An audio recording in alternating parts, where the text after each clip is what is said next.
The Orange Zone, sponsored by Billy Whitaker Cars and Trucks and Apex Entertainment. Hello, everybody. Welcome into another episode of the Orange Zone podcast. We are bringing you an instant recap after another Syracuse football win. That's Ashley Wenskoski. I'm Samantha Croston, coming to you at 12:02 in the morning after Syracuse took down NC State 24-17. How are we feeling? We're feeling good. Syracuse football moves to 5-1 on the season, 2-1 in ACC play. They get their first road win of the ACC schedule. Not their first road win, but their first road ACC win. And this is the first time that they have won at NC State in Raleigh since 2013. That's nothing to sneeze at. I was going to say, that's so funny. This is going to be a funny episode. I already know it. No, It's but 12:02 a.m. it's 12:02 a.m. No, but honestly, I think that is, before even getting into the game summary, that's important. That shows the detailed, accountable, relentless, and tough team that Fran Brown talks about, that they can go into this arena in an ACC environment in prime time and come out with a win. Yes, the NC State fans were there. I know we mentioned it was fall break in our preview episode, but that place was packed. They showed out as they tend to there. Syracuse has won back-to-back road games, too, for the first time since 2012. This is a game, in my opinion, that Syracuse probably loses in years prior to this. Probably loses in years prior. That's an interesting way of putting it. And I think this is the kind of game that Fran Brown takes a lot of pride in. Yeah. You know, like, this was not a game that was mistake-free by any means. What we said last week on the Orange Zone set when we were doing our preview episode, when you specifically said, I don't think that we've seen their 100% effort yet and what they are 100% capable of, I think that's still true. At the same time, We're inching closer. and a win is a win. And I think sometimes with a coach in his first season, you need to appreciate that. This is a team that is now 5-1. You mentioned 2-1 in conference play. NC State now 0-3 in the ACC, 3-4 overall. I'm proud of where Syracuse football is at this midway point. I agree. They now enter the heart of ACC play, really. This was the first of 5 straight ACC matchups for them. So really, you're in the heart of the season right now. They also don't return to the Dome, as we've discussed a number of times, until November 2nd. They get to enjoy a bye week now next week, and then they head to Pittsburgh, which who would have ever thought? We will talk about this game in a second, but that Pitt game is one of the games of the year in the ACC. Pitt 6-0, Syracuse 5-1. I mean, who would have ever thought that? Nobody. Pitt coming off a bye week too. Ranked. It's going to be fun. It's going to be so fun. So fun. All right, so let's get into this game. Yeah. So Syracuse gets on the board first with a field goal from Jaden O, which we did take a beat on that in the preview, but Jaden O is looking like the guy now. Brady Denneberg lost his job, I fear. There is no fear about it. That's what happened. That can happen. That can happen. Then they get their first touchdown. It's Umari Hatcher, 28-yard pass from Kyle McCord. It's now 10-0 Syracuse. Umari looks great, by the way. I think a real breakout year is happening for Umari Hatcher, and what a throw that was from Kyle McCord. I know we say that a lot, but Kyle McCord, another night of nights. 31 for 42, 346 yards passing, 2 touchdowns, no interceptions. He is now the only Syracuse quarterback to throw 6 games over 300 yards. I mean, this guy, you just can't stop him. Like, the fact that throwing over 300 yards per game is just normal for him. It's just every night. Like that, it's every game. That's how you know that Syracuse is in a different realm than they were in years past. Yes. Because they have a different quarterback. And it has not escaped my mind that Fran Brown said, as long as we have Kyle McCord, there's always going to be a chance that we can win the game. Yep. And it's true. Yep. End of the day, NC State ends up fighting back. Justin Jolie gives them their first touchdown. It's 10-7. That brings us to the third quarter. Before we even get to that, I will say this is where you see some of the good, some of the bad. You know, Syracuse is winning at this point in time, but they also dominated the time of possession. They only had 10 points to show for it. Did sort of feel like in that first half, they should have had more points on the board for the amount of time that they had the ball. And silly mistakes are a part of that. Yeah, Kyle McCord, like we said, a great night for Kyle McCord by absolutely all means. At the same time, you did see them struggle on some of those offensive drives again in the second and third quarter. I do not know what it is about this team in the middle of these games. It seems like they always have a great first quarter, a pretty good fourth quarter. Like, they closed decently well. It's the middle of that game. I don't know what it is. Anyways, they have a few offensive drives that don't go the way they want to, don't result in scoring. He did get sacked a few times. We saw the offensive line move around. We had some different pieces there. You saw John Ray Reed out at center a couple times. They were moving some things around on the offensive line, and it did result in a couple Kyle McCord sacks. At the same time, I thought McCord looked decently comfortable tonight. It didn't seem like he didn't have any of those kind of sloppier throws, no interceptions on the night. No Kyle interceptions. McCord seemed a bit more comfortable tonight. No interceptions is important, and I'm never going to sit here and say that Kyle McCord had anything other than a good performance when he threw for over 300 yards. Like, that, the numbers matter in that sense. Correct. Also, I do think it's interesting you bring that up about the whole second quarter and third quarter conundrums. It's an epidemic. You know what it is? It's a theme. And I feel like when something happens once, that's one thing. When something's happening 2, 3, 4 times, it's thematic, it's the same. Now you have a problem. And it is, correct. And it is, I pointed this out, like, that is in-game adjustments, and that is something that can happen under a first-year head coaching staff. I am not complaining. Syracuse is 5-1. I'm not complaining. But I think that stuff is because of you're seeing them struggle with those adjustments because it's a first-year coaching staff. We also, again, did see them struggle with some penalties tonight.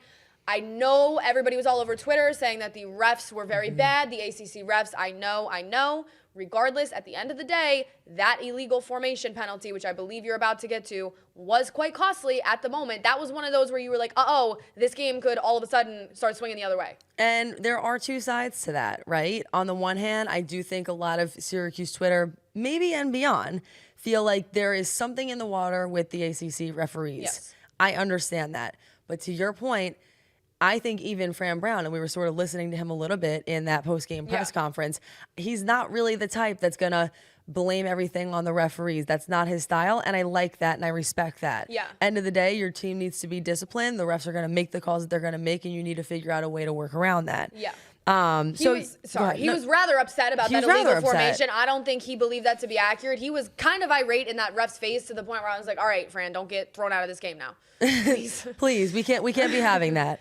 But I understand his frustration, right? We fought on. And yes, so third quarter, right, LaQuint Allen, he gets a touchdown, a 4-yard run. It's 17-7. I have to say again, this is someone who is consistently impressing me. That was another touchdown run that was just like he's just a bulldozer, and I know he had help. I saw that there were some other dudes pushing him in. Yeah. But that kind of team effort, it's like no matter, he can get stood up and he's still just finding ways to get into the end zone. It is really astonishing to watch. Truly astonishing. Pushes the pile. I mean, one thing about LaQuint when he's in the red zone lately, you cannot stop the man. Like, he is on a one-man mission when he is in the red zone to find the end zone. And he did that again tonight. 91 yards for LaQuint. 1 touchdown, 21 carries. I mean, we said at the beginning of the season that LaQuint's kind of the lightning, Yasin Willis kind of the thunder. LaQuint's been showing some thunder. I mean, he's been showing some lightning too. He had a long breakaway run in this game. But in terms of the thunder, like, he has literally been bulldozing his way through. He really has. At some point in this game, Syracuse goes up 24-7. That was their largest lead of the day. Jackson Meeks touchdown. Great night for Jackson, might I add? 100%. And it was kind of funny because at that moment, we are sort of feeling like, and this goes back to that whole second quarter, third quarter struggles. It's 24-7 at this point. It felt like it could have easily become 31-7. Yes. That's not what happened, though. I turned to you and I said, Yep. This is feeling like a blowout. I fear it was not. I fear she jinxed it. I fear I did. Because then it becomes 24-14. It eventually becomes 24-17. They are able to hold NC State off. They do win the game. It's not to say that there aren't some adjustments and things that could be changed. We can take a beat on special teams because we always do. And again, they are not so special as they have been in weeks past. There have been some fumbles here and there with that. Right, and that illegal formation thing that I touched on earlier, again, a special teams issue, so certainly not perfect tonight. I think we have seen Jaden O. He did have a missed field goal in this game, but I think we have, I guess, seen an improvement with the punting, the kicking. I would say we have to give credit where credit's due to the defense tonight. This was a game where the Syracuse defense had 3 turnovers that led to 3 Syracuse touchdowns. I mean, the defense allowed the offense to keep Syracuse in this game, and at one point, feel like they were going to run away with it. Now, they didn't run away with it. Like you mentioned, NC State, they had a long touchdown there to make it, I believe, 24-14. Then they kicked a field goal to end it. So I would like to see them, I guess, close a little better. I said that but it's that third quarter. It's that just like when you have your foot on their neck, you got to put it down. You know what I mean? And they've struggled a little bit with that. But I think you have to give credit where credit is due to the defense tonight with those turnovers. Justin Barron with an interception, some big fumble recoveries. And I mean, look, we can gripe about the tackling another time because I still feel as though there's room for improvement there. But the defense kept them in this game. Just that Justin Barron play was awesome. Yeah. It was straight up gritty. It was hard work. And honestly, the defense is an area that we have sort of harped on in a negative way in some of the prior episodes. And for good reason, but it did seem like to start this season, the offense was Syracuse's star power. You know, obviously that's where a lot of their stars are, a lot of the big time transfers. But I agree with you. Like there was a part of me at the end of that first half that was thinking Syracuse should have more points. But there was also a part of me that was thinking, wow, like NC State for a very long time there, it was a goose egg. It was straight up 0. Yeah. Like that for a football team, especially going up against NC State, an ACC opponent, it's impressive. I know that NC State isn't the team that they necessarily once were or expected to be, but I still knew going into this that it was going to be a battle. I thought CJ Bailey did as well as he could have. Like, it was an NC State team that you needed to work hard to beat, and they did. Yeah, and I think you can't, right? I said the turnovers, but just like you said, through that first quarter, the defense held when it needed to tonight. It did what it needed to do. It really got this offense opportunities to get back on the field and score. And I don't think, listen, NC State is not what they were supposed to be. That is, I mean, they were preseason top 25. They are nowhere near that caliber of a team, especially without Grayson McCall. We would be remiss to not mention. However, you cannot overestimate how hard it is to go and win a conference game on the road, something Syracuse has struggled with the last few years. We saw them get a gritty overtime win against UNLV last week. Now they do it against an ACC team this week, albeit not overtime. They were a little more comfortable in this game. But whenever you're on the road, it is hard to win on the road in primetime against an ACC team, and they did it tonight. They did it tonight, and they in some ways did it in style, right? You had Jackson Meeks, 11 receptions, 116 yards, 1 touchdown. There were also 7 different receivers that caught passes tonight. So again, back to that theme of everybody eats. Yeah, Trevor Pena and Gatson heavily involved, even though they didn't have touchdowns. Correct. And on top of all of that, LaQuint Allen continuing to be involved. Yeah. So I liked a lot of the things that I saw, even from a offensive, diversified perspective. Yep. I think there was a lot of good things there where you felt like they're building. You could see the progression in a lot of different departments tonight, particularly with the offense. I agree. I think this team is headed in a good direction. They have a bye week, like I mentioned, which is, I think, a good time for it. Definitely some injuries that they're still working through. We saw Marcellus Barnes not be available again tonight in sweats. We also have some players who we found out earlier this week on Fran Brown's radio show are out for the year in running back Will Nixon, Deion Tank Wilson, and Kevin Jobity. So that's 2 major misses, or losses, I should say, for the defensive line. So Syracuse definitely starting to deal with that injury bug a little bit as we move into the middle part of the season, but they do have a bye week coming up, and like I said, that game at Pittsburgh is going to be a fun one. It's going to be a big one, too. Last question for you. I'm just curious.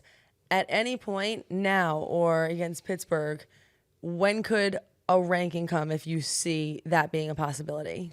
I think it's always tough, right? Because when you're right on the cusp of that rank, it also really depends what the teams at the bottom of the rank the last week did this week. So I have not looked at any of that, to be quite honest with you. I think Syracuse is going to be in the conversation this week. I think they should certainly get more votes than last week. Pittsburgh, a team that is ranked now, they were ranked last week. They should continue to be again since they're undefeated. The ACC right now has 4 ranked teams. I think Syracuse is right in the conversation to join them at number 5. Does it take a win at Pittsburgh to be ranked? Maybe. It might. It really might. So we'll see about it, everyone. Thank you so much for staying up with us. As always, you can follow us on YouTube. You can listen to us on any podcast platform that you like. And we're also on social media, TikTok, Twitter, Instagram. We're everywhere these days. So thank you so much for joining us. And we will see you back here for another preview soon enough.